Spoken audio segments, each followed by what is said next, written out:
아직도 모르겠어. 괜찮을까? 뭐가 고민이야. 그냥 자보면 되지. 어머, 미쳤어? 미치지 않았습니다. 2주간 실사용 후 불만족 시 환불 가능한 쇼앤 침대니까요. 고객 만족을 향한 끝없는 노력, 믿을 수 있는 딴지마켓의 신강자. 침대에 대한 고민은 쇼앤침대에 맡기시고 여러분은 꿀잠만 누리세요.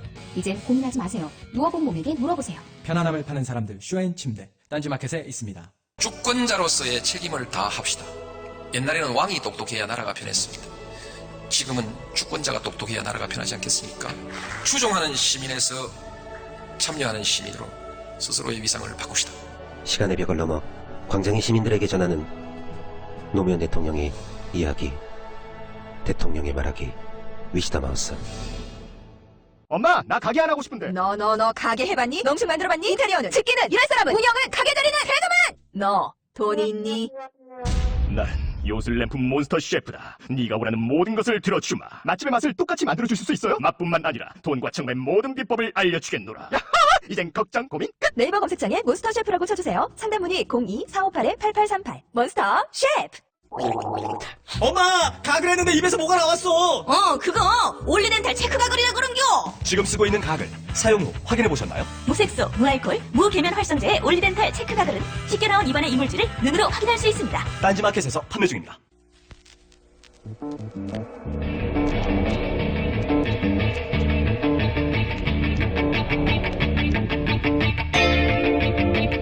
투표 결과를 말씀드리겠습니다.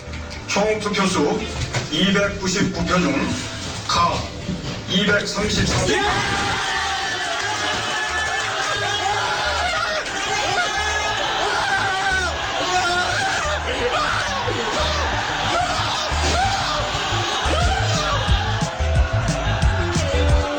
안녕하세요, 김호준입니다. 방금 들으신 것은 탄핵 순간을 TV로 지켜보던 한 고등학교 교실에서 터져나온 학생들의 함성입니다. 이번 사태로 얻게 된 것 중 가장 중요한 것이 바로 이 세대의 기억입니다. 스스로 정치적 시비를 따지고 부당하다고 판단되면 그 대상이 대통령일지라도 스스로 광장으로 나와 주장하고 행동해서 마침내 권력을 이기는 집단 기억. 이 기억은 훗날 이들 세대가 대한민국을 운영하는 기본 원리가 될 겁니다. 정말 다행입니다. 김어준 생각이었습니다.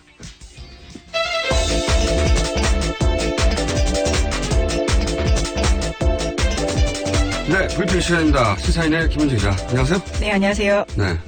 며칠 했더니 어때요? 네. 네. 더 열심히 해야죠. 주변에서, 내가 말 다 한다고 뭐라고 안 그래요? 뭐, 아직은 그런 이야기는 없습니다. 앞으로 제가 더 많은 말을 할 거예요. 자, 브리핑 시작해봅시다. 첫 번째 뉴스가 뭡니까? 네, 우선 이 새누리당 친박계가 이제 긴급하게 모였다는 소식부터 전해드릴 텐데요. 예. 예, 어제 이 시내 모처에서 친박계가 대규모 신여회동을 열었다라는 겁니다. 그래서 이 현역 의원만 50명에 달하는 메모드급 공식 모임을 만들기로 하고, 뭐 이름이요, 이 혁신과 통합연합이라는 건데요. 그래서 이제 가장 첫 일성이 이 비박계인 김무성, 유승민 의원과 결별을 선언하겠다라는 겁니다. 친박도 비박도 각자 자기들 모임을 하고 있어요, 그죠? 새 결집을 해서. 예. 근데 이제 이게 뭐랄까요? 울고 싶은 아이 뺨 때려주는 그런 향기가 좀 있어요. 네. 무슨 얘기냐면 예. 서로가 서로에게 탈당의 명분을 주는 겁니다. 뭐 그런 면도 있죠. 네. 여기까지는 이해가 일치해요. 이해가 갈리는 부분이 뭐냐면 그런데 네가 탈당해라. 그렇죠. 서로 지금 떠밀고 있는 상황이에요. 네, 여기서부터 이해가 갈리는 건데 이거는 사실 재산 분쟁이에요. 재산 분쟁. 네, 왜냐하면은 새누리당의 재산이 1,000억이 넘는단 말이죠. 아, 그렇죠. 예, 네. 국고부저금. 다른 이유가 아니라 그 재산 탈당하는 쪽이 그 재산을 잃는 거예요. 그러니까 네가 탈당해라는 얘기죠. 예. 네. 서로 탈당의 명분을 서로에게 주고 있는 것까지는 서로 뺨 때려주는 겁니다. 네. 근데 재산을 놓고 네가 나가 이런 얘기죠. 다음 뉴스 전해주세요. 네, 조대한 수석에 대한 뉴스가 아주 많이 쏟아지고 있는데요. 왜냐하면 박근혜 대통령이 지난 9일에 직무정지가 되기 직전에 이 마지막으로 한 일이 이 신임 민정수석을 임명한 겁니다. 이제 거기에 조대한 변호사가 임명된 건데요. 이 세월호 특별조사위원회 부위원장이었던 조 변호사는 이 당시에 오히려 특조위 활동을 무력화했다 이런 비판을 받은 인물이기 때문에 더욱 주목되고 있는데 이 JTBC가 단독으로 입수한 이 조대한 수석의 이 내부 이메일을 보면요, 이 당시에 특조위에서 이 내부 관계자들한테 보낸 거거든요. 그 내용을 좀 살펴보면 이 오히려 특조위 대상자들은 조사 대상자는 유가족이다. 그리고 이 세금 도둑을 운운하기도 했고요. 그러면서도 정작 자신은 한 달 가까이 이 결근 투쟁을 벌이는데요. 그러면서도 1억 2천만 원쯤 하는 공무원 연봉은 받아가기도 했습니다. 게다가 또 이메일 내용을 보면요, 이 선장이나 선원이 위반한 구조 의무는 태선 방송을 해야 할 의무밖에 없기 때문에 이 특조위가 무리하게 조사해서는 안 된다. 뭐 이런 식의 주장도 하고 있습니다. 결국은 이 우리는 당연히 이제 공무원들, 해수부 공무원들이나 선장 선원을 조사해야 된다고 생각하는데 이거는 유가족들을 조사 대상으로 주장한 말도 안 되는 주장이죠. 네. 그러면서 이제 이 특조위 활동 자체가 세금 도덕이라고 이 특조위 활동할 생각이 전혀 없는 분이었던 거죠. 그렇죠. 무기력화를 시켰죠. 이분이 그런데 더 최근에 왜 김영환 전 민정수석. 예. 예. 고 김영환 씨죠. 그분의 다이어리가 요즘 정보에 보고 오잖아요. 그렇죠. 이 별별 내용들이 다 쓰여 있습니다. 이거를 지금 뭐 민변부터 시작해서 각 정당에서 다들 분석하고 있어요. 예. 분석하고 있는데 여기에 보면 조대한 민정수석이 등장합니다. 한 번 등장하는 게 세월호 진상조사위의 부위원장을 선정하는데 거기 괄호치고 정치지망생 호. 예. 정치지망생을 선호한다고 해놓고 바로 밑에 조대한 민정수석 이름이 등장해요. 그렇죠. 예. 여기서 알 수 있는 게 첫째는 조대한 민정수석이 당시 세월호 부위원장이 될 때 청와대가 낙점한 거고. 그렇죠. 두 번째는 정치지망생이고. 이분이 정치지향성이 강하다는 거죠. 셋째는 청와대가 특조위를 좌우지하려고 했다. 뭐 예. 이런 정도. 근데 이분이 엄청나게 많은 부설수 이거 말고도 있어요 또. 예, 그렇죠. 또 지난 11월 자신의 페이스북에 남긴 글이 뒤늦게 화제가 되고 있는데요. 이 조수석은 당시에 이 뇌물을 직권 남용으로 아직도 멀었다라면서 전두환 비자금 사건 기록을 참고하면 바로 답이 나올 거다라면서 이 박근혜 특별수사팀에 대해서 일종의 조언을 하고 있는 겁니다. 그러면서 이 전두환 비자금 사건 같은 경우에는 기업을 협박해 뜯은 포괄적 뇌물죄로 박 대통령에게도 똑같이 적용해야 한다. 뭐 이런 지적을 한다라는 거죠. 이때는 본인이 민정수석이 될지 몰랐겠어요. 아무래도 그런 상황이었습니다. 예. 이대로 하면 박근혜 대통령이 무기징역이 돼요. 예. 이때는 이럴 줄 모르고 페이스북에 이렇게 남겼죠. 이렇게 처음에 이제 검찰의 수사 의지가 너무 없다고. 예, 그런 이야기들을, 예. 네, 그리고 전두환 비자금 사건을 거론한 이유가 뭐냐면, 전두환 비자금 사건이 대법원에서 이제 대통령의 포괄적 뇌물죄가 적용된, 첫 사건이거든요. 예. 그 이야기는 박근혜 대통령에도 뇌물죄 적용해가지고, 이렇게 되면 무기징역이 되는데, 이게. 예. 본인의 운명이 이렇게 될 줄 몰랐던 거지. 네. 또 한 가지, 또 있어요? 예, 아닙니다. 예. 또 한 가지, 저는 개인적으로 이 사건이 이 부분의, 뭐랄까, 성향을 아주, 자세히 드러내는 거라고 보는데, 그 부장판사 성매매 사건이 있었어요. 예. 현직 부장판사가 오피스텔에서 근무 시간에서 예. 성매매했던 사건. 이때 이제 이분들 또 한번 트윗인지 SNS에 페이스북에서 예. 씁니다. 뭐라고 쓰냐면 인간은 성적 충동을 가진 동물이라서 성적 충동을 해결할 권리가 있다. 이렇게 쓰거든요. 아니 성적 충동을 가진 동물이 있다. 여기까지 맞아요. 그런데 그걸 권리가 있는 게 아니고 그러고 싶은 욕망이 있는 거죠. 그냥. 예, 또. 그죠? 할 말이 없네요. 예. 할 말은 제가 할게요. 예, 예. 근데 이게 어떤 걸 엿볼 수 있냐면 나한테 욕망이 있는데 그럼 나한테도 그걸 추구할 권리가 있지. 이게 자기 욕망이고 자기 권리다. 이렇게 말하는 게 전형적인 이 구구의 멘탈리티거든요. 예. 이분의 성향을 여기서 드러낸 거예요. 자기 충동, 자기 욕망하고 권리를 혼동하는 거예요. 예. 네, 이게 전형적인 구구의 멘탈리티거든요. 이런 분이다. 네, 이런 분이 지금 민정수석이 되셨다. 재밌을 것 같아요. 네, 앞으로. 어떤 행보를 하실지가 기대가 아주 됩니다. 재밌을 것 같습니다. 예. 다음 뉴스 전해주십시오. 예, 이 TV조선 단독 보도입니다. 이 추미애 대표가 미용실을 갔다라는 내용인데요. 재밌는 뉴스다, 이거. 예, 이 탄핵 표결을 앞두고 더불어민주당 추미애 대표가 미용실을 찾아서 구설에 올랐다라는 게 TV조선 보도 내용입니다. 구설에 오르게 만들고 싶었던 거죠. 뭐 네. 우선 그렇게 썼습니다. 예. 구설에 올랐다. 그래서 추 대표가 민주당 최고위원회가 끝나고 이 국회 미용실을 찾아 1시간 동안 염색과 드라이를 했다라는 건데 이 최근에 추 대표가 세월호 참사 당일날 대통령이 머리 손질했다라는 것을 신랄하게 비난한 바가 있다면서 이에 대해서 마치 상황을 굉장히 붙여가지고 이야기를 하게 된 거죠. 이제 이런 게 견내용 기사거든요. 이게 엄중한 시국에 말이죠. 예.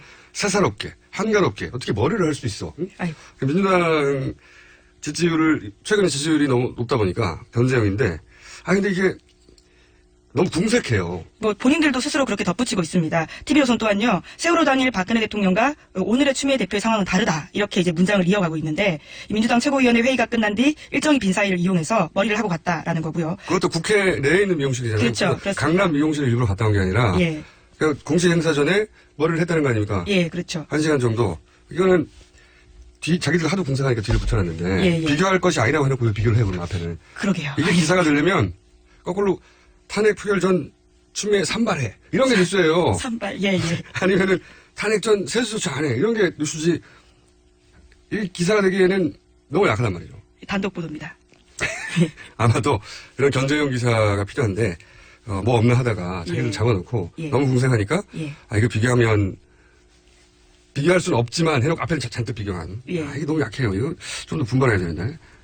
뭐 비슷한 보도가 또 있습니다. 이 뉴데일리 같은 경우에 이 탄핵 당일날 민주당 의원들이 이 술판을 벌였다라는 식의 기사를 썼는데요. 또 이 내용을 그대로 받아서 MBC 또한 이 더불어민주당이 이 여의도에서 술판을 벌였다는 사실이 알려지면서 논란이 되기도 했다. 이렇게 짧게 보도를 했습니다. 논란이 되길 원하는 거죠. 이것도 마찬가지 목적의 뉴스네요. 그러니까 몇 명이 몇 병을 마신 거예요? 이게? 뭐 이게 영상만 보면요, 이 테이블이 한 4테이블 정도가 있고 테이블당 뭐 맥주 2병, 소주 1병 정도가 이렇게 있었던 걸로 보이거든요. 여덟 명이라고 그랬던가요? 뭐 이 영상만으로 보면 그렇게 보입니다. 근데 그렇게 술병이 많아 보이진 않습니다. 한 테이블당 뭐 맥주 2병 정도, 소주 1병, 예. 반주 정도 한 것 같은데. 예. 이건 거꾸로 민주당 주장 너무 약해. 예.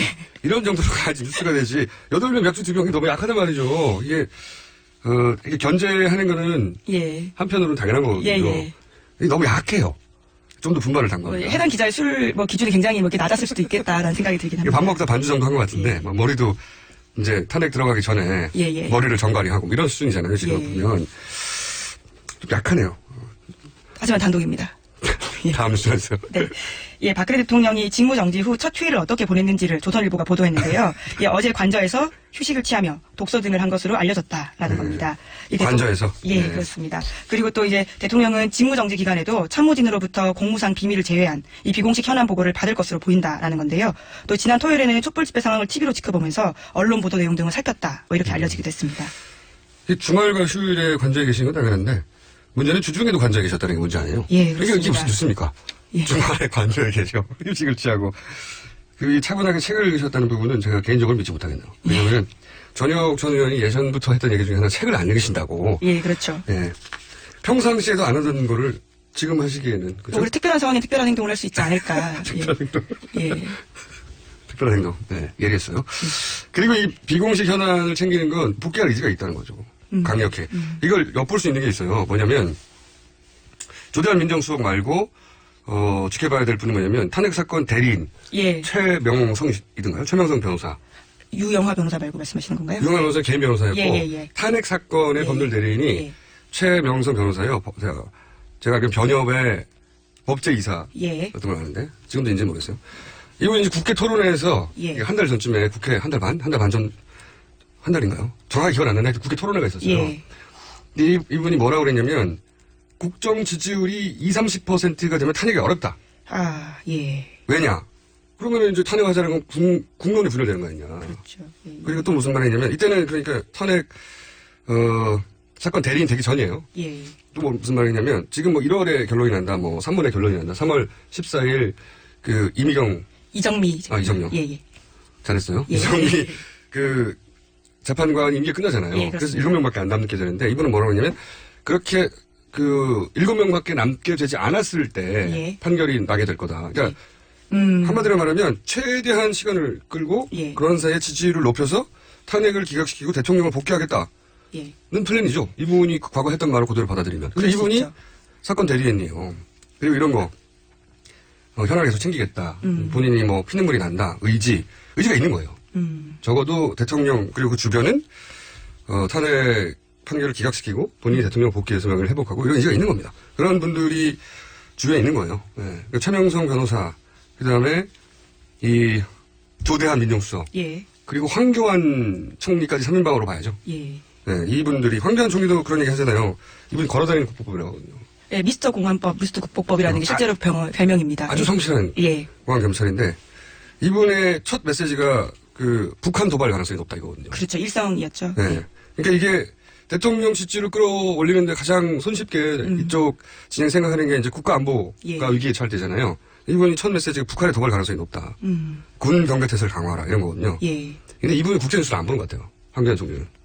왜 뭐냐면 트럼프가 우리 제외하고 예. 바로 북한과 아, 그 만나겠다는 얘기 했잖아요. 이거 북한이 오랫동안 원하던 거거든요. 그렇죠. 통미봉남. 예. 그러니까 미국과 직접 거래. 예. 북한이 원하는 게 미국이 자기들 인정하고 정전 협정 맺자는 거로. 예, 그렇죠. 예. 네. 그러니까 북한의 도발 가능성이 그 어느 때보다 낮아요. 지금 현재 정세를 보면 최소한의 국제뉴스만 봐도 이해할 수가 있어요. 북한에서 그런 멘트를 냈어요. 도발할 생각이 없다고 당분간은. 근데 거꾸로 나오잖아요. 이분이 국제뉴스를 좀 보길 권하고. 예. 세계는 우리 외에 남북만 있는 게 아니에요. 네. 그리고 의지가 있다. 이 3인방들에게는 복귀 의지를 느낄 수 있는 거예요. 이 예, 정도의 예. 멘트들을 보면. 자, 뉴스 한 2개 정도 예. 짧게 전할 수 있을 것 같습니다. 예, 뭐 우병우 전 수석을 전혀 부르지 않고 이 검찰 수사가 끝났다라는 것을 지적한 중앙일보 보도인데요. 심지어 이 중앙일보에서는 이러한 검찰을 겁찰이라는 표현으로 제목까지 달았습니다. 이 겁먹은 검찰의 약어이기도 한데요. 우 전 수석을 불러보지도 못한 채 수사가 마무리되고 특검으로 다 넘어간 건데 이것이 수사의지의 바로미터 아니겠습니까? 이제 그런데 그런 모습을 보여주지 못했기 때문에 신랄하게 비판하고 있는 것이죠. 오랫동안 뉴스공장에서는 우병우, 김기춘 두 분의 수사를 하느냐 마느냐가 검찰 수사 의지를 확인할 바로미터라고 했는데 우병우는 결국 특검으로 넘겨버렸다. 예, 부르지도 못한 거죠. 우리는 못하겠다고 하고 넘겨버린 거죠. 예, 네. 그렇습니다. 윤석열 수사팀장이 수사를 거라고 봅니다. 네. 기대하고 있고요. 근데 이제 이분을 요즘 인터넷 커뮤니티에서 막 찾고 있어요. 네, 그렇습니다. 지난주에도 이 행방불명 우병우 전 수석 소식을 전해드리지 않았습니까? 이제 그래서 잠적 상태인데요, 계속해서. 이 현상수배금이 1,100만원까지 모였다라는 뉴스입니다. 이게 재밌는 게, 보통 현상수배는 공적 기관에서, 예, 그렇죠. 사법기관에서 하는 건데, 이거는, 전 현직 정치인들이 사비로 낸 거예요. 예, 맞습니다. 사비로. 예. 정봉주 전 의원과 저희 방송에 고정 출연하신 김성태 국조위원장이 자기들 사비로 일단 1,100만원이 현상금으로 모여 있어요. 예, 그렇습니다. 잡아오면 자기들이 준다고. 제가 보기엔 말이죠. 이 현상금 계속 올라갑니다, 이거. 이거 보고. 예, 예. 그래서 이걸 보고 네티즌들이 지금 막 찾기 시작했어요. 예, 그렇죠. 목격담이 계속 올라오고 있다고 합니다. 네. 참 재밌는 일이 벌어졌습니다. 네. 이렇게 해서 정말 잡히면. 예. 그것도 하나 역사 한 페이지 장식할 것 같아요. 그렇죠. 네. 정말 그 장면을 꼭 취재하고 싶습니다. 오늘 여기까지 해야 될 것 같습니다. 저희 참고로 잠시 후에 저희 연세 대선 후보 인터뷰 오늘은 박원순 서울시장 밖에서 대기 중입니다. 오늘 여기까지 하겠습니다. 예, 감사합니다. 지금까지 시사인의 김은지 기자였습니다. 아무도 묻지도 따지지도 않고 가입하셨다고요? 보험은 너무 어려워요. 걱정 마십시오. 마이보험 체크가 도와드립니다. 1800-7917 마이보험 체크로 지금 전화주세요. 1800-7917 이미 가입한 보험이나 신규 보험도 가장 좋은 조건을 체크해서 찾아드립니다. 인터넷 한글 주소 마이보험.com 또는 카카오톡에서 아이디 검색 마이보험을 친구 추가하여 상담하실 수 있습니다. 굶고 뛰고 땀 빼고 다 해봤다. 그래봐야 소용없었다. 다이어트는 결국 먹는 게 문제다! 동결건조 채소와 곡물, 단백질, 그리고 효소와 비타민, 미네랄로 만든 다이어트 전용 그린 스무디로 하루 한두 끼만 바꿔 드세요. 검색창에서 비타샵을 검색해주세요.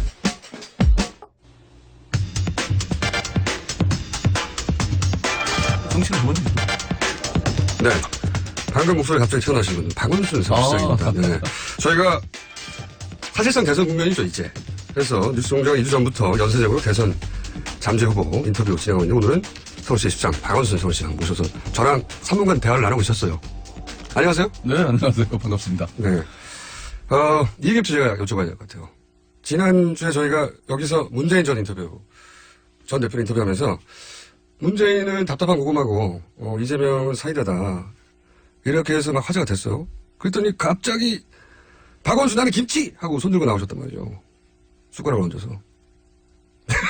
아니, 그거 안 그러셨어요? 내가 얘기한 게 아니고 우리 팬 중에 누가 그랬는지. 네. 근데 뭐 아무튼 김치는 우리 한국인의 밥상에서 빠질 수 없는 것이잖아요. 뭐 거창하고 화려한 건 아니지만 또 소박하고 평범한 모든 국민의 삶 속에 빠질 수 없는 그런 존재가 의미가 아닐까 싶은데요. 근데 문제는 그 김치보다는 사실 나는 그 자체가 한상 차림이에요.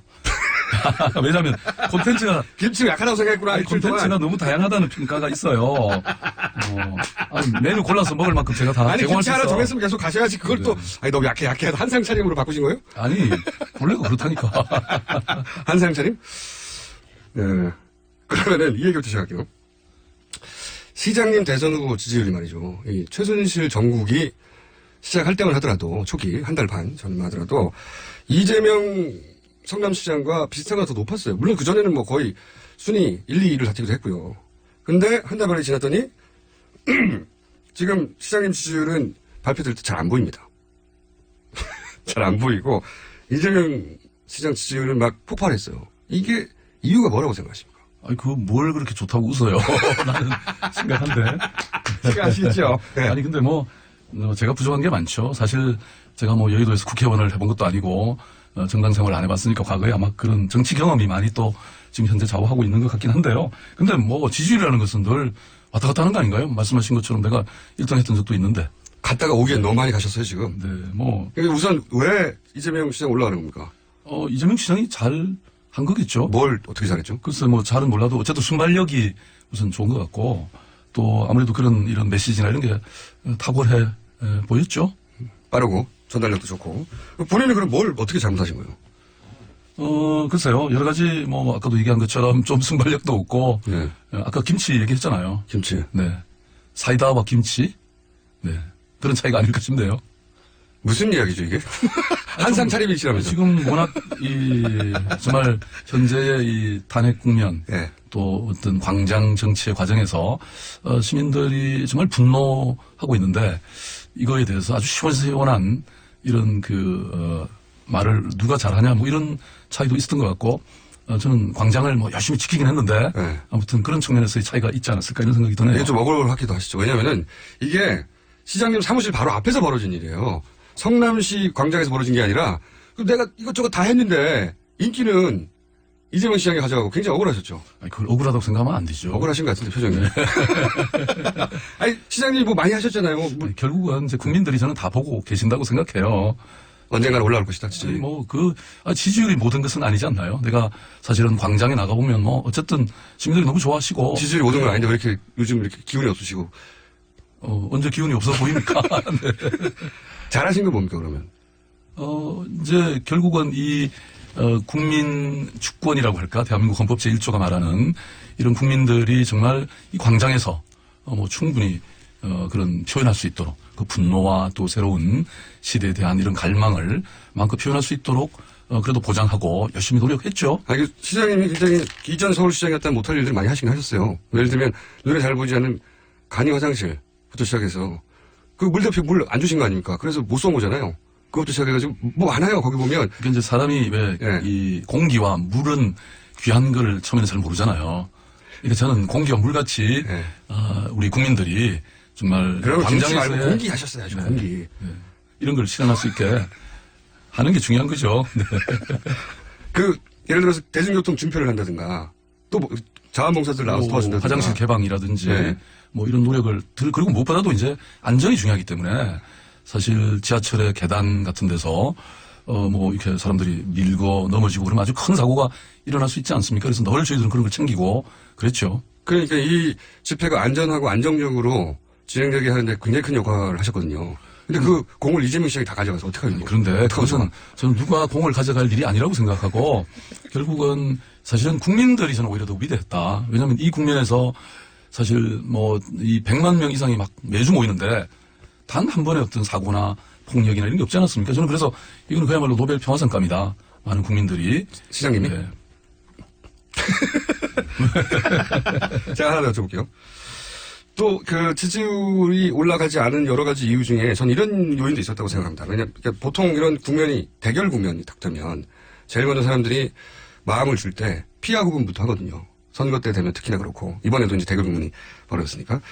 근데 예를 들어서 안철수 전 대표하고 이 초기에 11월 9일 날 회동이 있었단 말이죠. 그러면서 사람들이 그럼 안철수 전 대표하고 연대하는 건가? 그러면 소위 삼지대로 이어지는 건가? 이런 이미지가 확 만들어진 부분이 있었어요. 그러면서 이 새누리하고 맞설 강력한 야당을 원하는 야권 지지자들 사이에서는 이거 약간 유보하게 되는 그런 인상도 있었거든요. 그거에 대해 설명 좀 해주실 필요가 있을 것 같아요. 안철수 전 대표에 대한 이렇게 묶이게 되면 뭔가 이분이 양보할 것 같고 앞으로도 혹은 연대할 것 같고 나중에 국민의당이나 뭐 제3지대하고 같이 갈 것 같고 이런 인상이 있어요. 사실 아닙니까? 왜 그런 인상을 가져요? 아니 저는 사실 뭐 개인 안철수 씨와의 안철수 대표와의 인연과 신뢰는 있죠. 그렇지만 자연인 안철수라는 분하고 안철수 대표와 정치적 어떤 세력으로서의 또 안철수 대표와는 분명히 다르죠. 왜냐하면 저는 나의 정치 세력은 민주당이잖아요. 그러니까 제가 민주당을 선택을 했고 그리고 지금도 민주당에 제가 당원으로서 활동하고 있는 상황에서는 그 입장은 저는 분명하고 그리고 이미 제3지대 뭐 그런 얘기가 있어서 제가 여러 차례 그런 얘기를 했죠. 그걸 분명히 했죠. 나에게 제3지대는 없다. 민주당이라는 당으로 분명히 선택을 했는데 왜 그런 얘기가 있냐. 제가 분명히 그런 얘기를 했죠. 왜 그런 생각을 더 하냐면은 시장님이 분권형 정부 이런 얘기하면서 이분도 그러면 개헌 지금 키워드는 개헌 제3지대 뭐 국민의당 이렇게 쭉 사실은 연결되거든요. 그러다 보니까 이분도 그럼 개헌에 대해서 동의하고 제3지대를 개헌을 고리로 해서 안철수 대표하고 나중에 연대하게 되는 건가? 그렇게 되면 새누리당 비박하고도 연결되고 이런 우리가 알고 있는 기존의 정보하고 이제 조합하게 되는 거죠. 아닌가요? 그걸 그렇게 정치적으로 잘 조합하는 건 저는 잘 못하는데 문제는 지금은 그 박근혜 정권, 더 나아가서 이명박 정권, 박정희 정권에까지 이어지는 그런 여러 가지 적폐라고 할까 이런 과거를 제대로 청산하는 것이 저는 급선무라고 일단 생각을 해요. 그래서 이런 뭐 흔히 얘기하는 그런 새누리당의 어떤 집권 연장의 그런 전략에 이런 정책 야합으로 비춰지는 이런 개헌은 저는 절대적으로 반대합니다. 그렇지만 이제 그리고 또 이 개헌이라는 것이 어떤 정치적 야합이 아니고 정말 국민들의 어떤 열망을 담아내야 되고 그리고 국민들이 주도적으로 참여하는 그런 개헌이어야 한다. 이런 생각이고, 뭐, 저는 이미 그 얘기는 오래전부터 해왔죠. 이른바, 87 체제에서 87년에 개헌이 이루어지지 않았습니까? 그것이 2017년에 이르는 그 40년간의 그런 여러 가지 사회적 상황을 담아야 된다. 근데 그 안에는, 이런 구시대의, 촛불 민심이라는 게 결국은 구시대를 청산하고 또 새로운 대한민국을 건설하자는 것이니까, 뭐 그 안에 어떤 새로운 정치체제, 제왕적 대통령제를 극복하는 방안, 또 그 의회를 강화한다든지 지방 분권을 강화한다든지 뭐 이런 것들이 사실 많이 이제 포함이 될 수 있지 않습니까? 그래서 이런 어떤 사회 변화, 새로운 대한민국의 건설 안에는 최종적으로 헌법이라는 게 당연히 담길 수 있죠. 근데 그것은 이제 얼마든지 그 정치 세력들이 합의를 하면 좋은데 그게 합의가 안 될 경우에는 뭐 아마 다음 대선에 후보들의 공약으로 담겨질 수 있겠죠. 이게 헷갈리는 거죠. 개헌을 이제 촛불 민심에 담긴 게 바로 개헌이다. 이건 새누리당의 주장이에요. 일관된. 그러니까 이제 보통 민주당 진영의 정치인들은 나는 개헌 주장을 오랫동안 해왔지만 지금 새누리당의 주장은 혹은 지금 당장의 개헌 주장은 이건 정략적인 거기 때문에 동참할 수가 없다. 이런 입장인데 시장님의 스탠스가 이제 어느 쪽인지 궁금한 거죠. 이게. 아니 그러니까 이미 얘기를 한 것처럼 새누리당이 집권을 연장하는 차원에서의 그런 개헌은 일종의 정치적 야합이 될 수 있다. 그래서 그건 안 된다. 왜냐하면 그건 청산 대상이기 때문에. 그런데 문제는 우리가 이런 지난 수십 년간, 40년간의 이러한 어떤 사회적 변화, 정치적 변화에 대한 그런 것을 담는 것은 이미 정세균 국회의장님 포함해서 많은 분들이 그런 주장은 해왔죠. 어떤 개헌의 필요성에 대해서는. 그런데 그것은 얼마든지 이러한 국민적 합의나 또 어떤 대선 후보들의 공약으로 담겨질 수 있는 것이다. 이렇게 보는 거죠. 그러면 이번 대선에서는 사실은 그 개헌하는 의지가 속에 숨어 있는 거지. 법률에 드러나지는 않으니까 개헌하고자 하는 정치 체제는 얼마든지 포장할 수 있으니까 새누리당이 주장하는 거는 정권 영장의 야욕이고 민주당이 주장하는 거는 그렇지 않다라고 구분하기 어렵잖아요. 그래서 개헌 논의라는 게 한 번 아까 얘기했듯이 뭐 어떤 개헌을 주장하는 그런 어떤 그 정권 연장의 의도라든지 뭐 이런 거는 그 세력에 따라 다를 수 있는 거라는 거죠. 예를 들어서 지금 새누리당 쪽에서 뭐 이른바 친박이라든지 이렇게 주장하는 것과 정말 그동안 이렇게 꾸준하게 개헌의 필요성을 얘기해왔던 사람들과는 차원이 나는 다른 것이다. 이렇게 보고요. 그건 함께 할 수 없다. 오히려 청산의 대상은 청산을 분명히 하는 게 맞는 것이고 또 그렇지만 지금 제왕적 대통령제에 대한 또 여러 가지 그동안의 우리의 경험과 지금 이번 사건의 경우에도 마찬가지 아닙니까? 그래서 그런 것들을 어쨌든 바꿔내는 것은 필요하고 특히 지방정부를 맡아왔던 우리 안희정 지사님도 그랬고 저도 마찬가지고 사실 이게 분권의 개헌이 좀 필요하거든요. 왜냐하면 지금 대한민국의 중앙정부가 모든 것을 다 해먹고 지방정부는 사실 얼마든지 이런 것들을 주민들의 행복이나 삶의 질을 위해서 할 수 있는 이런 어떤 자질 권한 이런 게 많이 있는데도 불구하고 권한을 안 주니까 못했던 측면이 많죠. 그래서 사실 그런 점에서는 이런 일정한 변화가 필요하다고 보는 거죠. 제가 궁금한 건 이거예요. 다들 개헌은 필요하다고 했기 때문에 그거는 여든 야든 누구든 다 똑같이 얘기했는데 이번 대선에서 개헌이 중요한 논제가 돼야 됩니까? 아니면 이번 대선은 그런 의도가 숨어있기 때문에 개헌 논의를 시작하면 말려드니까 지금은 제껴야 되는 건가요? 숨어있는 의도는 철저히 배격해야죠. 어떻게 배워가나요? 아니 아까도 얘기했지만 청산 대상자들과 어떻게 그런 걸 같이 함께 할 수 있냐 말이죠. 그 청산을 확고히 해야 된다는 게 저는 그 입장이에요. 그러니까 말하자면 새누리당과 그 새누리당의 나온 그런 세력들하고 이런 걸 같이 하게 되면 방금 얘기한 그런 저희에 휘말리는 거지만 그게 아니라. 근데 개헌 논의라는 건 여당을 빼놓고는 불가능하지 않습니까? 숫자가 개헌을 통과시킬 수도 없는데. 아니 이번에 탄핵도 마찬가지로 새누리당이 결국은 상당수가 지지를 하게 됐잖아요. 저는 이게 이제 그래서 내가 아까 얘기한 게 국민적 합의를 모아가야 된다. 정치적 이 세력들 간의 뭐라고 할까요? 그런 어떤 이해타산, 정치적 야합 이런 거 안 된다고 제가 분명히 말씀드린 게 바로 그런 것이죠. 개헌 논의를 시작하면 그게 구분이 안 될 것 같은데요. 다들 블랙홀이라고 하는 이유가 의도는 그러한데 한번 논의가 시작되면은 뭐 그래서 거기 아예 말려들지 않겠다는 전략이 한 가지 있고 하나는 무슨 소리냐 개헌 논의는 해야지 꼭 필요하니까. 근데 이거는 뭐 제가 주장하든 안 하든 네. 말하자면 우리 사회의 이런 커다란 변화의 이제 이 끝에는 그런 개헌이라는 부분이 사실 분명히 있지 않습니까? 이게 아까도 얘기했던 이미 뭐 2017년 체제로의 이런 변화에 대해서는 벌써 뭐 많은 학자들이나 정치인들이 얘기를 해왔기 때문에 사실 이건 터져나올 수밖에 없는데 다만 저는 이게 지금 워낙 대선 기간이 또 짧을 가능성이 있잖아요. 그러니까 이거를 다음 대통령의 그런 어떤 공약 속에 담을 수도 있는 것이죠. 알겠습니다. 제가 궁금해가지고 자꾸 똑같은 질문 여러 번 했는데 공약 속에 담을 수 있다. 논의는 필요하다. 이건 어떻게 생각해요? 제3지들은 없다고 하셨는데 친박 친문 빼고 다 모여라고 하는 게 이 주장이거든요. 이런 주장에 대해서는 어떻게 생각하세요? 꼭 3지대 논의라고 부르지 않아도. 제가 이제 기본적으로 정치평론가가 아니니까 뭐 그건 어떻게 될지 잘 모르지만 적어도 뭐 저는 아까도 분명히 얘기했지만 제3지대가 없다. 이거 하나는 분명히 말씀드릴게요. 근데 민주당에 대해서 제대로 못한다고 사실 통박도 하셨잖아요. 초반에. 추미애 대표한테도 제대로 못한다고 문재인 전 대표한테도 지금 자고우면한다고 하기도 하고. 아니 뭐 또 잘못하는 거야. 또 잘못한다고 얘기도 좀 할 수 있어야죠. 네. 근데 아무튼 그 우리 당이 저는 그 당시에 네. 정말 촛불 민심이라는 것은 활활 타오르고 있고 그리고 저도 사실은 이게 어떤 국민적 큰 요구인데 제가 그래서 매일 촛불 들겠다고 선언을 하고 그러고 있는데 우리 당은 사실 그 당시 처음에는 그러지 않았기 때문에 느렸죠, 굉장히. 예, 그래서 맞습니다. 그렇게 참여하자라고 분명히 제 목소리를 냈던 것인데 그러고 나서 또 실제로 그렇게 그 참여를 하게 됐고 그래서 그 후에 너무 잘하셨다. 제가 막 우리 당 회의에서도 칭찬하는 그래서 우리 박수를 보내자 이렇게 또 얘기도 했고 뭐 당 안에서도 서로 이런 일종의 노선에 대한 뭐 얘기들은 할 수 있는 거라고 저는 생각합니다. 당연히 그렇게 했는데 왜 이렇게 전선에 섰을 때 그 우리 편끼리 그러니까 이제 우리 편이라고 구분이 확 되는 그런 상황에서 민주당 출신 혹은 민주당 소속으로 민주당을 공격하면 일반 네티즌들이 할 수 있는데 이게 서울시장님 정도 되는 대선 후보급이 그렇게 공격하면 뭔가 내부 분열이 있는 것 같은 그런 메시지가 전달되잖아요. 아니 뭐 제가 표현에 미숙함이 있었는지는 몰라도 제 진심은 말하자면 우리 당이 사실 바른 방향으로 가야 되니까 빨리 합류해라 동료하는. 네, 그래서 그런 취지로 얘기를 했고 또 실제로 그렇게 돼서 그리고 그거에 잘 됐다 너무 잘하셨다 또 박수도 보내고 제가 그런 것이죠. 네.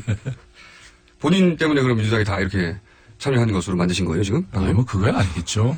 그렇지만 이 도도한 말하자면 민심의 강물에 저는 하루라도 빨리 우리 당이 합류해서 사실 그 당시만 해도 이 광장에 나가면 사실 야당에 대한 욕 많이 먹었어요. 상당히 많았습니다. 맞습니다. 그래서 그게 안타까웠죠.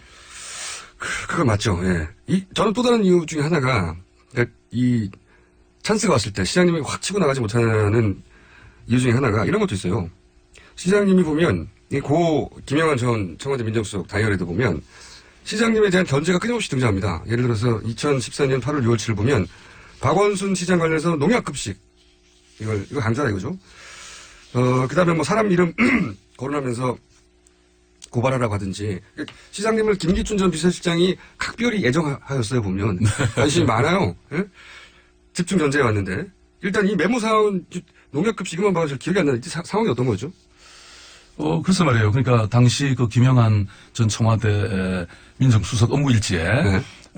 뭐 그런 얘기가 나왔죠. 그래서 이거는 뭐 저는 현 정권이 저에게 자행한 그야말로 정치 공작의 명백한 증거다 이런 생각이 들고 그야말로 흠집 내기를 했던 거죠. 그리고 사실 이것뿐만 아니라 그동안 예컨대 3년 전에 진선미 의원이 공개한 국정원이 작성한 것으로 보이는 박원순 제안문건이라는 게 있었어요. 네. 근데 그 당시만 해도 이제 이 의원님들이 검찰에 고발을 했는데 이것은 국정원이 작성한 것으로 확인이 안 됐다고 기각을 했는데 얼마 전에 몇 달 전이죠. 시사인이 그 당시 국정원의 간부의 이 증언을 들어서 이건 국정원이 작성한 거 맞다. 네. 그런데 이제 그 내용을 보면 말하자면 그 내용을 그대로 실현한 게 다 나와요 또.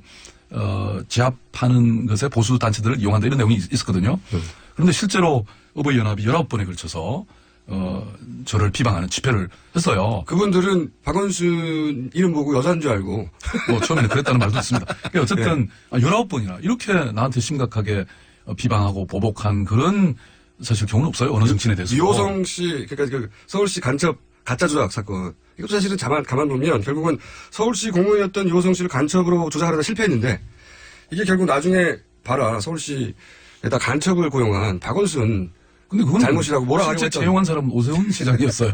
그것도 정부가 탈북자들을 공무원으로 채용하라 그래서 오세훈 시장이 채용한 건데. 어쨌든 박원순 하에서 간첩이 서울시 안에 있었다 이렇게 하려고 했던 거죠. 실패했던 거죠. 네. 이렇게 국정원이나 청와대에서 시장님한테 관심이 그렇게 많았던 이유가 뭐라고 보십니까? 글쎄요. 아니 그 얘기를 조금 더 하면 이 나를 취재했던 선거 때 문화예술인들에 대해서 블랙리스트로 또 해가지고 그렇죠. 그것도 그랬어요. 뭐 아무런 국가가 지원 안 한다 뭐 이런 것도 있었고 또 런던의 한국영화제 개막작에 관성이라고 하는 영화 있었잖아요. 굉장히 재밌게 저도 봤는데 이 개막작 그 영화가 아름다운 재단에 수익금을 기부했다. 아름다운 재단을 제가 그때 운영했었으니까 옛날에. 아니 그래서 그 상영을 취소했다든지 또 뭐 심지어는 새누리당이 박원순 저격 특위라는 걸 만들었어요. 공식적으로. 제가 이 부분 거의 끝나가는데요. 네. 시장님. 네네. 요 얘기는 이어서 할 텐데 제가 궁금한 건 왜 하필 박원순을 이렇게 집요하게 이 공작의 대상으로 삼았나 하는 건데 그 이야기는 저희가 잠시 후 3부에서 8시 10분인가요? 네, 8시 10분에 3부에서 그때도 박원순 시장님과 함께합니다. 그때 답을 듣기로 하겠습니다. 왜 국정원은 박원순에 이렇게 관심이 많을까? 3부에서 뵙겠습니다.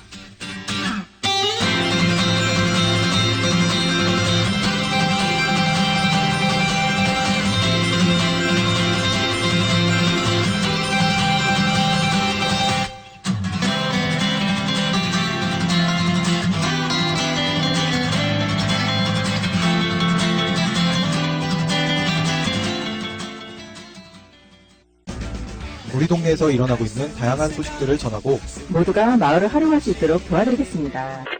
제가 인터뷰한 결과에 의하면 면목동 지금 우리가 미디어권 주변에도 거의 다 배가 동네 얘기, 친구 얘기, 세상 돌아가는 이야기 모두 나눌 수 있는 마을미디어 팟캐스트. 마을미디어 팟캐스트 참여 방법은 검색창에 서울 마을미디어 지원센터를 검색하시거나 전화 02-3141-6390, 3141-6390으로 연락주시면 됩니다. 여성 여러분, 골반이 삐딱하면 허리가 아파요. 아랫배가 나와요. 골반이 바로서야 건강도 아름다움도 바로섭니다. 바디로직을 입으세요. 토크밴드의 입체적인 탄력이 틀어진 골반을 바로잡습니다. 간편하고 확실한 골반 교정 타이즈 바디로직. 삐딱한 남성 골반에도 역시 바디로직. 바디로직의 효과를 못 느끼셨다면 100% 환불해드립니다. 자세한 환불 조건은 홈페이지를 참조하세요. 태산이 높다 하되 하늘 아래 매이로다.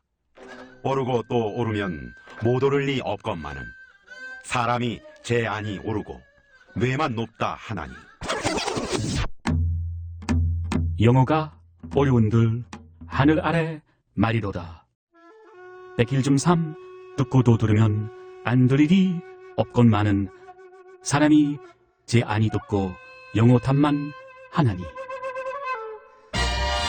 한국 최고의 외국어 라디오 방송 TBS EFM 101.3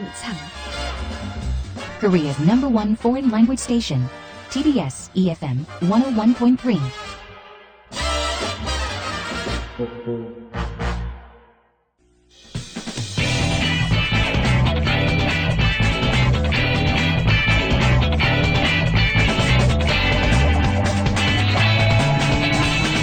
김어준의 뉴스 공장.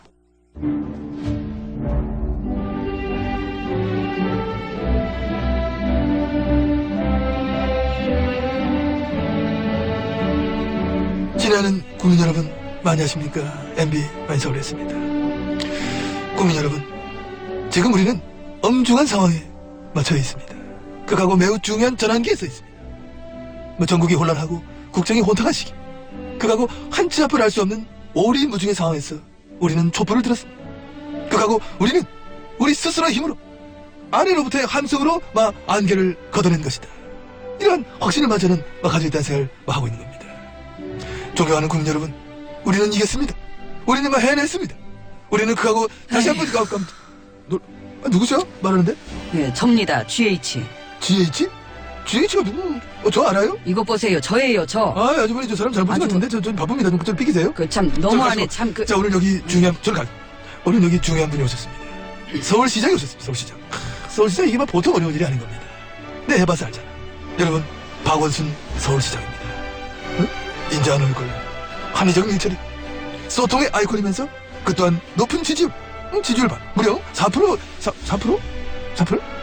박수를 지지율 이거 맞는 거야 이게? 4%야? 나도 4%입니다. 그 저로 가 어디다 붙여? 아이고, 그럼 우리 지지율 동창이네. 아니, 이게 왜 없어? 가만있어 봐. 학생들 4%야? 동창 모임 할까요? 그럼 나 또 이게 달라져야 되는데? 잠시만.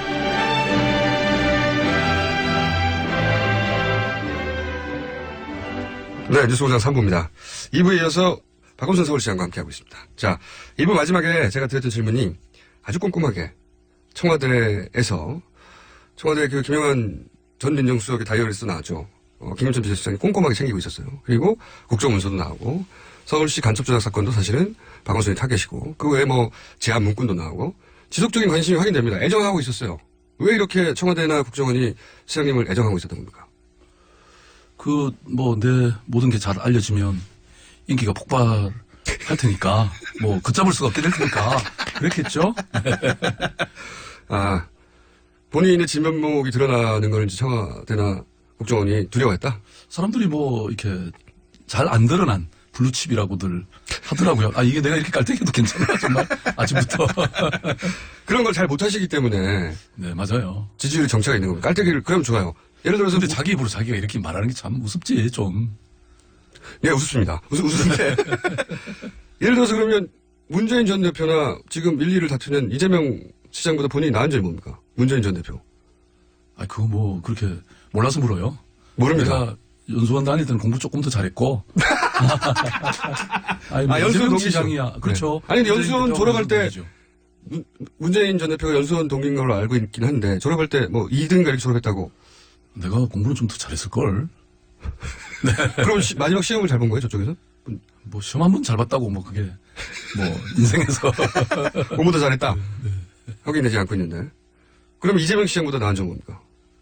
이재명 시장이야, 내가 시민운동 다, 가르쳤어요?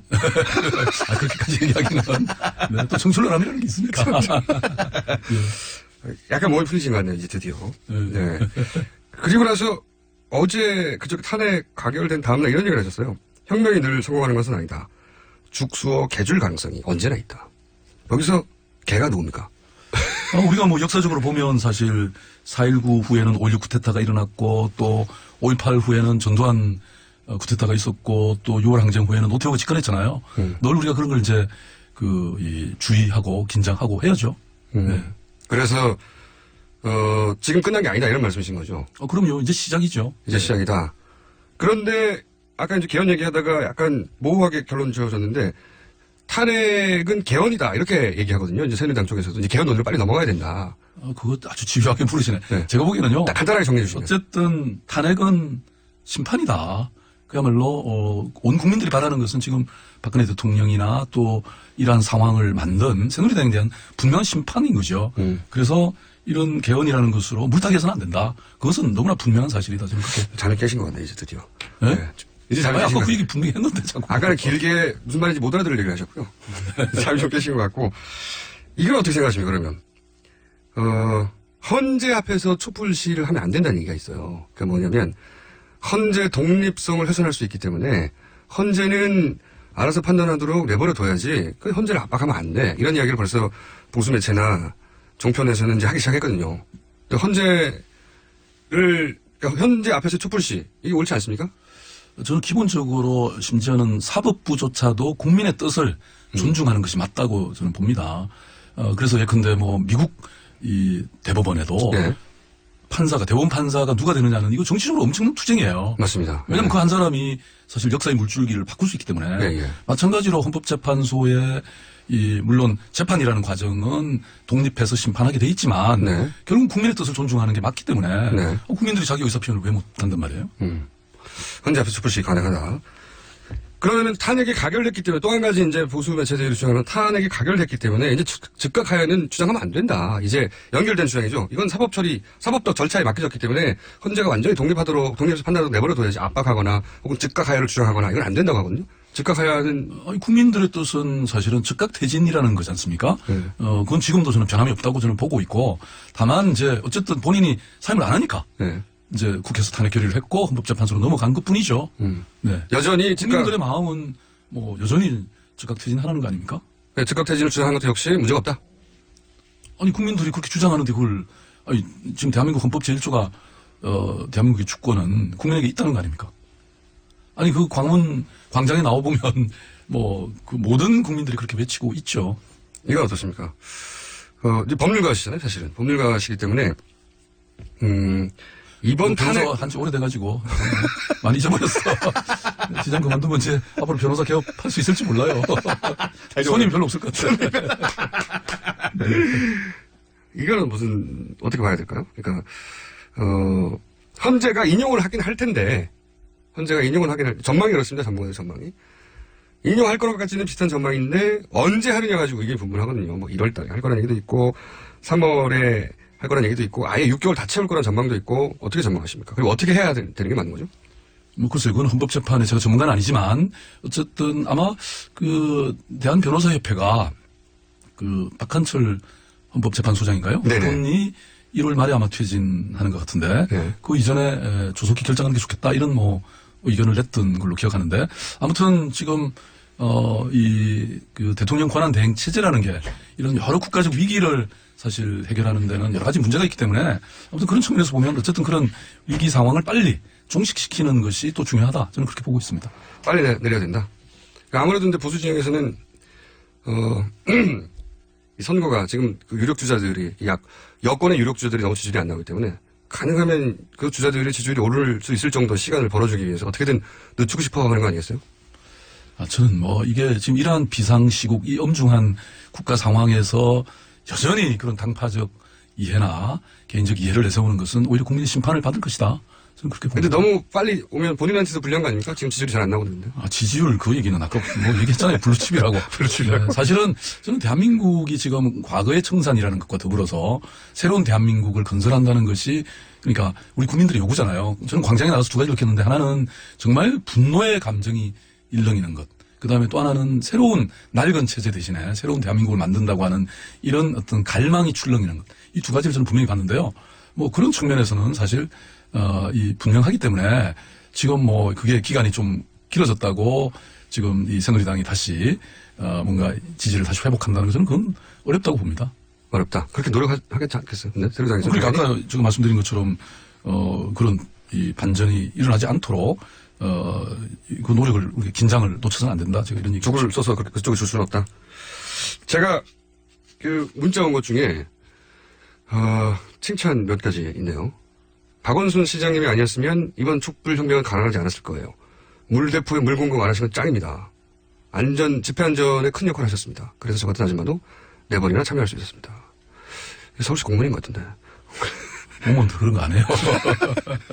여기에 대해서 뭐라고 답변해 주시겠습니까? 뭐 저는 물론 뭐 그런 것은 사실 우리 서울시 직원이나 또 산하기관의 직원들이 사실 굉장히 노력을 했죠. 이 기회에 저는 오히려 그분들을 감사의 말씀을 드리고 싶고요. 근데 더 중요한 것은 아까 말씀드린 것처럼 정말 위대한 국민 정신, 시민 정신이 있었기 때문이다. 그 국민들에게 오히려 공을 돌려드리고 싶습니다. 그러지 마시고 이게 다 내공이라고 하셔야 되는데. 찬스를 드려도 계속 부끄러우시는군요. 자기 자랑할 때. 그죠? 좀 부끄럽죠. 그러면. 그게 정상 아닌가요? 뻔뻔해야 합니다. 이럴 때는. 찬스가 자주 오는 게 아니기 때문에. 그렇구나. 그러면 좀 깔때기를 더 해볼까요? 네. 네. 글쎄. 그러니까 사실은 뭔가 그런 면에서는 좀 저는 치밀함이 또 있어야 된다고 생각하는데요. 아무튼 이 국민들이 광장에 이렇게 많이 모인 것, 이 세계 역사상 유례가 잘 없잖아요. 그리고 이렇게 평화스러운 집회를 하는 것. 그 뒤에 그런 아주 그 화장실 같은 거 예를 들면 개방 화장실 처음에는 한 40몇 개밖에 안 됐단 말이에요. 12일인가 집회. 그래서 많은 국민들이 막 40분, 1시간 기다렸다 그러더라고요, 화장실. 그래서 그 후에 제가 개방하지 않는 건물들 명단을 다 가져와서 공개를 해버리겠다. 그랬더니 그냥 갑자기 한 200개로 확 늘어났어요. 말하자면 이제 그런 것들이 있는데요. 굉장히 세심한 건데, 사실. 그렇죠. 그런 것들은 제대로 해야죠. 그래서 저는 새로운 대한민국을 만들어 가는 데는 사실 이런, 꼼꼼한 리더십. 그리고 또 동시에, 제가 왜 늘 혁신가로, 일을 해왔잖아요. 사실 이 세계 5대 혁신 시장에 꼽힌 거 모르시죠?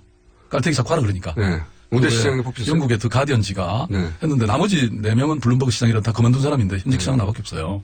그래요? 아니 뭐 그런 걸 좀 알고 좀 진행을 하셔야지. 세계 5대 시장이에요? 현직 유일한? 그렇죠.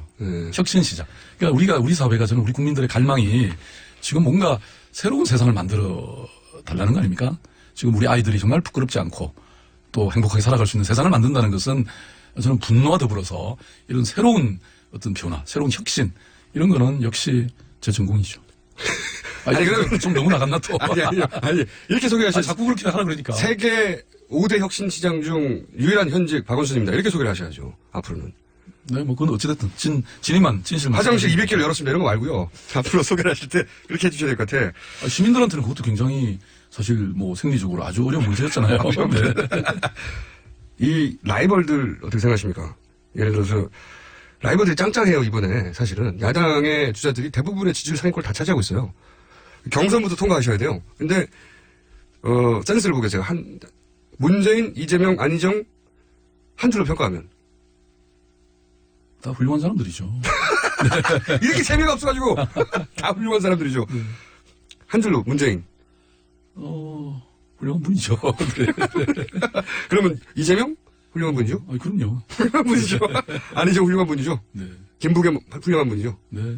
손학규. 그래도 뭐 어쨌든 이렇게 사실 많은 국민들이 뭐 이 자천타천으로 대선 후보에 물망에 오른 분들은 기본 인생에 그런 내공과 궤적이 있는 거 아니겠습니까? 김종인 전 대표에 대해서 어떻게 생각하세요? 김종인 대표님은 뭐 저는 그 연세가 있는 분이시긴 하지만 또 어쨌든 지난번 뭐 리더십을 또 확실히 갖고 있는 분이시긴 하지 않나요? 저한테 물으시면 안 되고요. 연세가 좀 많으시다. 새누리당 비박계가 창당을 하던 안 하던 간에 예전에는 반기문 유엔 사무총장은 새누리당하고 함께 할 것 같은데 이제는 이제 별도로 할 것 같은 그런 인상을 주고 있습니다. 반기문 사무총장이 아무래도 등장하면은 가장 유력하게 싸워야 할 후보, 상대편에서 있는 후보군 중에 하나인 것 같은데 반기문 사무총장에 대해서 어떻게 평가하십니까? 그분이 뭐 어쨌든 한국이 낳은 우리 대한민국이 낳은 사실 유엔 사무총장이라는 것은 굉장한 외교적 자산이죠. 그런데 이제 뭐 그분이 국내 정치나 이런 경제나 이런 정말 복잡 다단한 문제를 해결할지는 전혀 아직 검증이 안 된 분이시죠.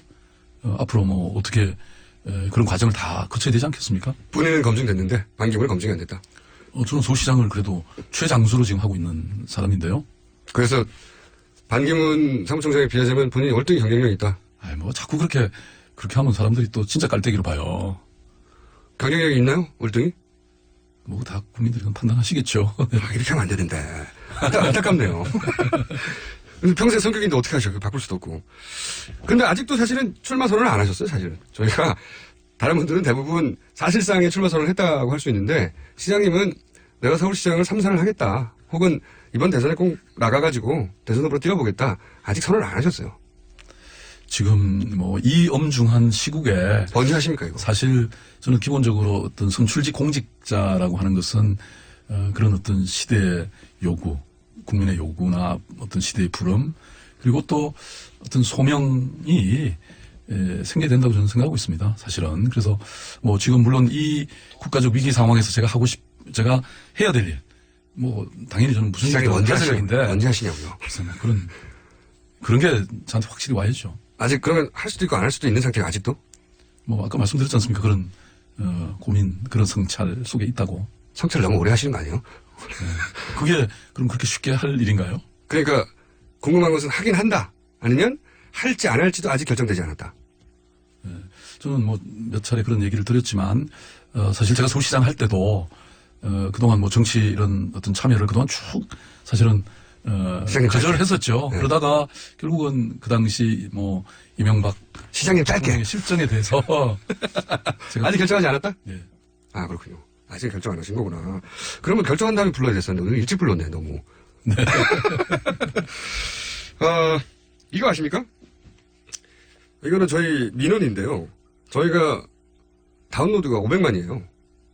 잠깐 틈날 때 민원 들어가는 겁니다.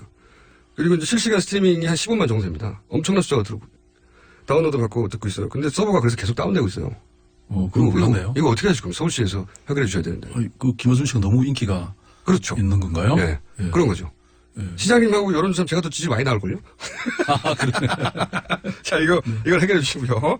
계속 다운된다고 불만이 너무 많아요. 그러면서 박원순 서울시장님을 막 공격합니다. 서울시장이 해결하라고 뭐 하고 있냐고, 지금. 시민들이 불편한데, 다운로드 안 돼가지고. 교통방송 사장을 임명을 했으면 다 그런 거 해결하라고 임명한 건데, 그건 사장이 해결해야지 뭐. 네? 여기서부터 제가 알 바 아니고요. 알아서 잘 하시겠죠. 아까 이런 말씀 하셨잖아요. 탄핵은 개헌이 아니고 심판이다. 물타기가 만든다. 내가 개헌 논자이긴 하지만 지금 나오는 개헌 논의는 물타기다 이렇게 말씀하신 건데 새누리당에서 비박계가 말이죠.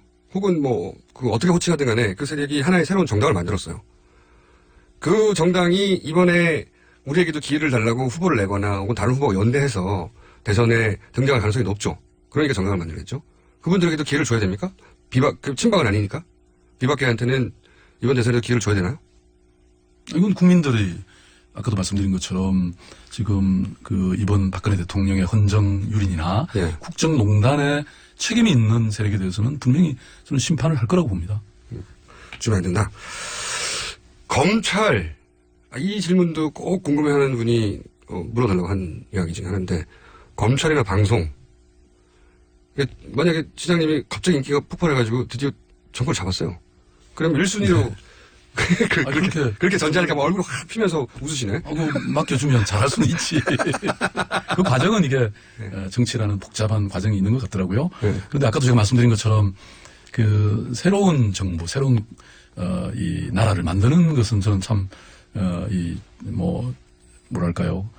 재능이 있다고 생각을 하는데 꼼꼼하게 잘할 수 있다. 맡겨준다면. 지금 사실은 방금 방송 얘기를 하셨는데 저는 이 공중파 방송에 좋은 뉴스로는 별로 나와본 적이 없어요.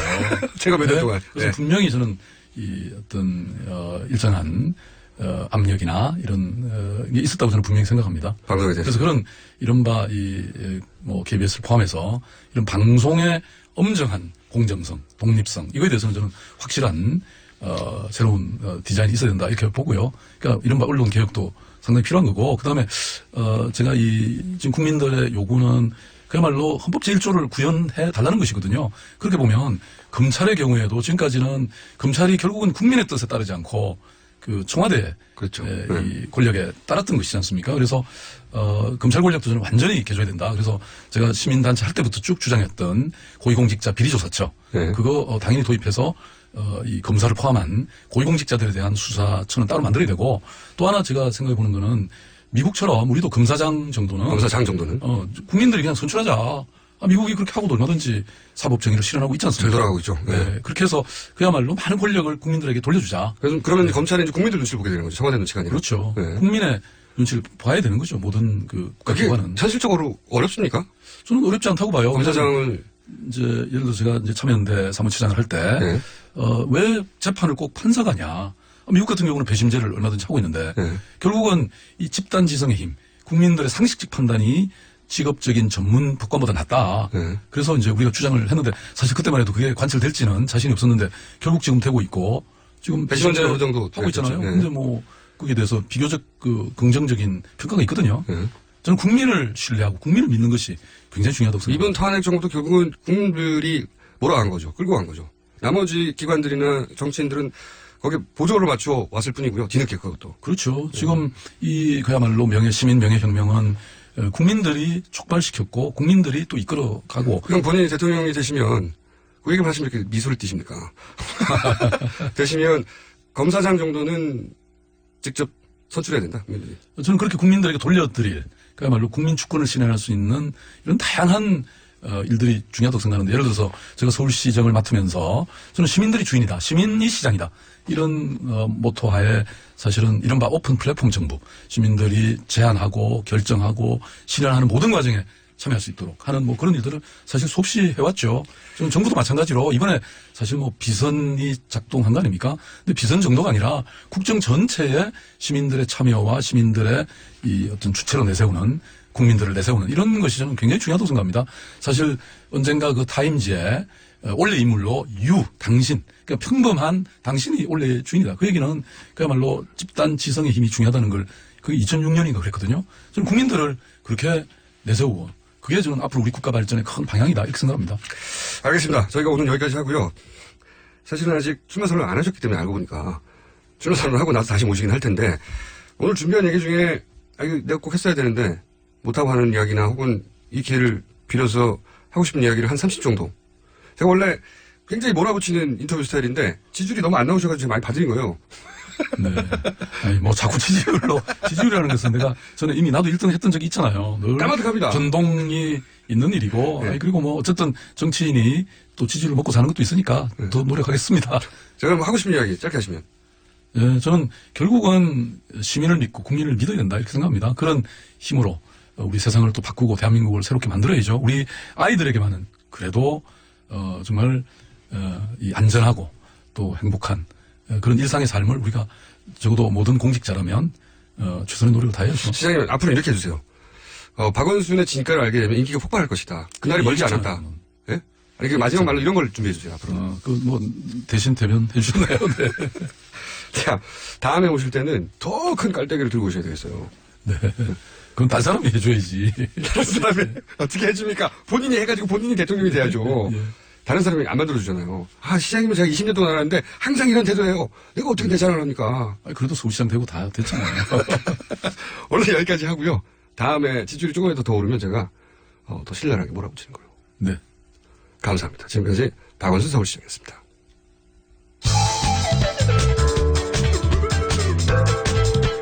법 없이도 살 사람 김어준입니다.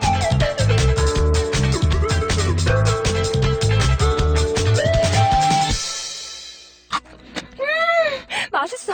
너무 맛있어. 와, 아삭거리는 소리 들려? 와, 진짜 맛있다. 이 김치 어디에서 샀어? 김치 어디서 샀냐면 화 뭐?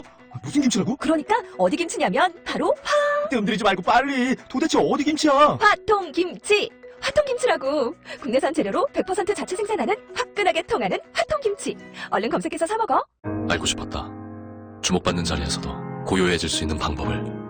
속도를 높이는 이유와 천천히 달려야만 볼 수 있는 것들에 대해. 누구를 웃게 해야 하는지, 무엇과 손잡아야 하는지. 지금 당신은 되고 싶었던 당신인가? 나는 그렇다. 당신의 가장 찬란한 순간. 임팔라. Chevrolet. Find new roads.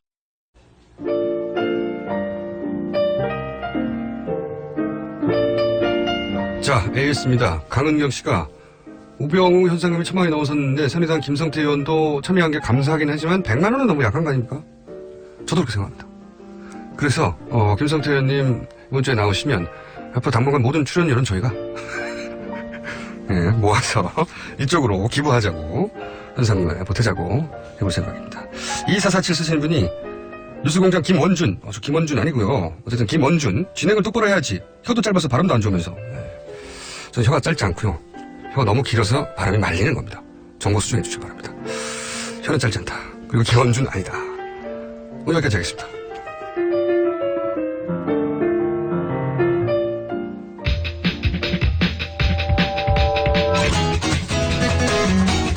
네, 오늘은 대선주자 잠룡들, 대선 잠룡들 인터뷰 박원순 시장 해서 코너가 하나밖에 없습니다. 네. 르몽드 디플로마티크 편집장이었고 편집위원이고 현재는 인문결 연구소 이사장 윤상훈 위원님 나오셨습니다. 안녕하세요. 네, 안녕하십니까. 네, 저희가 이제 여권 잠룡들 해야 할 차례인데 지지율 순으로 하다 보니까 이분들 뒤에 너무 쳐져 있어가지고. 네. 지금 방금 박원순 시장 인터뷰 들으셨죠? 예. 네. 이분은 한결같이 겸손하시네. 겸손하기보단 자기 자랑이 약한. 예. 한결같아요. 20몇 년간. 홈그라운드인데. 그러니까 여기 홈그라운드에 와가지고, 골을 몇 개 넣고 가셔야 되는데, 한결같이 또, 그러시다 가셨네. 자, 오늘은 어떤 뉴스입니까? 네, 일단 탄핵 가결된 사실들, 바로 9일부터 긴급으로 외신에 타전이 됐죠. 그 소식 좀 먼저 잠깐 전해드리면요. 물론 아시아권의 언론들 포함해서 서구 언론들까지, 탄핵안이 가결되었다, 이런 소식들이 전해졌습니다. 워싱턴 포스트 같은 경우에 박 대통령 혐의가 중하다. 그래서 이제 헌법재판소에 의해서 자리 지키게 될 가능성이 낮다. 이런 보도가 나왔었고요. 그 다음에 탄핵안 가결로 인해서 최근 빠른 전진을 보이던 대북 정책에 대해서 불확실성이 생길 것이다. 이런 내용도 있었습니다. 역시 진보 진영 후보가 다음 차선에, 차기 대선에 당선될 가능성이 높아지고 있다. 이런 내용도 들어가 있었고요. 기타 이제 비슷한 유형의 보도들이 많이 있었습니다. 그 다음에 이제 프랑스 르몽드 신문에서는 역시 9일자에 헌법재판소, 관심이 이쪽으로 많이 가 있죠, 이제. 국민들의 분노를 무시하기 어려울 것이다. 이런 보도가 나왔습니다. 78.2%의 시민들이 탄핵을 지지하고 있고 또 보수 성향의 언론들도 박 대통령의 퇴진을 지지하고 있다. 이런 내용이 역시 르몽드 신문에 실렸습니다. 이 헌법재판소는 사실은 정치적 판단도 하는 것이거든요. 그렇죠. 네. 기존의 3심제에서는 법률적 판단을 한다면 헌법재판소라는 것은 이 시대의 헌법 정신이 뭔가 이걸 그렇죠. 따져서 정치적 판단을 하는 곳이라 흔히 이제 최고의 법정을 이제 대법원과 네. 헌법재판소 비교하지 않습니까? 근데 차이점이 이제 굳이 하자면 방금 말씀하신 그런 차이점이 있죠. 그러니까 지금 탄핵 소추하면서 이제 들은 혐의들이 너무 많아서 그거 다 심리하려면 오래 걸린다. 이런 식의 논리로 오래 걸릴 수밖에 없다고 주장하는데 실제로 만약에 의지만 가지고 있다면 한두 개 명확한 헌법 위반 사항과 지금의 현 정치적 상황을 판단해서 한시바삐 결론 내리는 게 좋다라고 판단할 수 있어요. 헌법재판소는. 그렇죠. 근데 이제 이 박근혜 대통령 쪽에서는 어떻게든지 길게 끌고 가고 싶어 할 것이고. 형사적 판단이 아니라 헌법적 판단이니까요. 그러니까요. 그렇게 오래 안 걸릴 수 있는데. 있는데 이제 그러다 보니 오히려 더 빨리 하라는 압박과 빨리 하지 말라는 압박 둘 다에 시달릴 거라고 봐요. 그렇죠. 네. 근데 지금까지의 현재의 정치적 성향을 보면 상당히 보수적이니까요. 네. 그러니까 보수 진영에서의 목소리에 더 영향을 받을 가능성이 있다 하는 우려가 있죠. 근데 이제 외신들은 아까도 몇 개 소개를 해드렸습니다만 대체적으로는 그런 국민들의 국민적 요구를 거부하기가 어려울 것이다. 이런 쪽의 보도들이 외신들은 많이 있더라고요. 근데 그거는 그 나라의 헌법재판소인 것 같고 우리나라 헌법재판소가 그 김영환 그 전 민정수석의 다이어리에 보면은 통합진보당 해산 사건에 대해서 청와대가 의견을 주고받거나 혹은 일정을 미리 알고 있었거나 혹은 그런 의혹이 있다. 네, 뭐 충분히 그렇게 그런 의혹이 있죠. 네, 그런 의혹을 가질만 한데 걱정하는 부분이 있는 거죠. 이분들은 그걸 잘 모르는 거고 외신들은. 뭐 일반적인 상식에서는 그래야 하는 건데. 자, 그리고 외신들은 또 이 탄핵에 대해서 어떻게 들었습니까, 또? 그런 내용들이 이제 주로 있고요. 네. 지금 말씀하신 것처럼 헌법재판소의 그 국민적인 시선이 전부 그쪽으로 쏠려 있기 때문에 아무래도 그 국민들의 그 촛불 집회라든가 이런 것들도 이제는 광화문에서 그쪽으로 갈 가능성도 있다. 뭐 이런 내용들도 있었고, 근데 대체적으로는 이제 그런 보도들이 많이 있었습니다. 뭐 중국계 언론에서는 그 사드 관련해서 이렇게 이제 그 확실히 그 대통령 탄핵까지 됐기 때문에 그 앞으로 변할 가능성도 있다 하는 그런 기대 섞인 그런 보도들도 물론 있었고요. 그렇겠죠. 중국에서는 사드가 자기들한테는 위협이 되니까. 그렇죠. 예, 이렇게 되면 사드를 미국 언론들도 그런 보도들이 있었어요. 그러니까 사드 관련해서 좀 관심을 가지기도 하더라고요. 그러니까 어쨌든 간에 차기 대선이 가까워지고 정권이 바뀔 가능성이 과거보다 높아진 상황에서 사드 문제 과연 어떻게 될 것인가 그런 관심을 가진 그런 언론 보도들도 많이 있었습니다. 이런 보도가 없었나요? 그러니까 이 현상 자체가 과거에 그 서구 사회나 뭐 아랍에서의 또 그 SNS 혁명도 있었죠. 네. 한 7, 8년 전쯤부터 등장했던. 그러면서 보통 그런 현상이 등장하면은 이제 이름을 붙이고. 네. 그리고 이제 현상을 이렇게 세계사적 현상이라고 보여지는 현상에 대해서는 다른 나라에서도 이제 해석을 하려고 하잖아요. 그렇죠.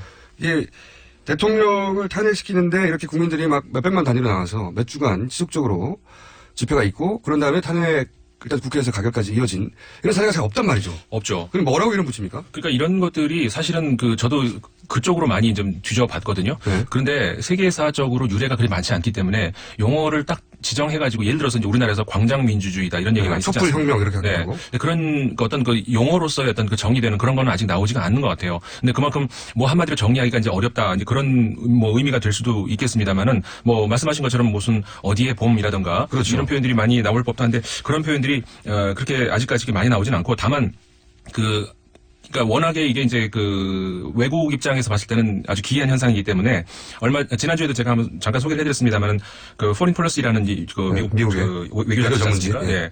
거기서는 그 한 기고문에서 한국에서의 이런 그 운동 같은 거는 김치와 같다 이런 표현이 등장을 했죠. 김치와 같다? 예. 무슨 의미가요? 그 의미가 뭐냐면 한국인들한테 김치는 뭐 특별한 음식이 아니잖아요. 늘 항상 우리 옆에 있는 건데 그런 것처럼 한국에서 이런 시민이 직접 그 참여한다는 의미에서 그 참여 민주주의라고 할까요? 네. 그런 형태가 그렇게 낯선 게 아니다. 한국인들은 늘 정치적이었고 늘 국가적인 어떤 그 중대한 기로에서 그 시민의 목소리가 필요하다 싶을 때는 여전히 바로 나타난다. 그런 예로 들면서 이제 과거의 신문고 제도까지도 들더라고요. 신문고 제도? 네, 한참 멀리 갔는데 그만큼 왜냐면 신문고 제도라는 건 사실 그런 유래가 많지 없죠. 않죠. 왕한테 직접 소원하는 거잖아요. 네, 누구든지. 그리고 이제 신문고 제도가 잘 안 된다 싶을 때 나중에 이제 정조 임금 같은 경우에는 직접 그 행차 중간에라도 앞에 왕의 행렬을 가로막을 수도 있게 와서 할 말 있으면 해라라는 그런 제도까지도 직접 하지 않았습니까? 이게 그러니까 시민들 정신에도 그렇고 심지어는 그 왕에게까지 행차하는데 그 앞을 가로막아도 될 정도로 그게 이제 우리나라 사람들 DNA는 있는 것 같다. 그러니까 20세기에 와가지고도 사실 대통령을 끌어내린 것이 이번에 처음은 아니잖아요. 네. 이승만 그 정권 때도 그랬고 그 다음에 그 80년 그 민주화 운동 때도 그랬고 87년도 그랬고 그런 예들이 그 우리나라에 얼마든지 많이 있었다. 이게는 어떻게 보면은 한국적인 그런 정신이 아닌가 이런 얘기들이 있더라고요. 그렇군요. 이런 걸 이제 우리 언론에서 광장 민주주의다 이렇게 표현을 많이 나오고 있죠. 알겠습니다. 문제는 이제 그 과실을 그동안에 이제 구테타나 그런 세력이 가져갔죠. 그렇죠. 네. 자, 오늘 여기까지 하겠습니다. 임상훈 위원이었습니다. 굉장히 짧았습니다. 아시면 어떡해요? 이 주제는 다음에 다시 한번 하죠. 네. 박원순 선생님한테 밀린 거예요. 그래도 이 유일한 코너에 제가 들어간 거 아니에요? 알겠고요. 김어준이었습니다. 내일 또 뵙겠습니다. 안녕!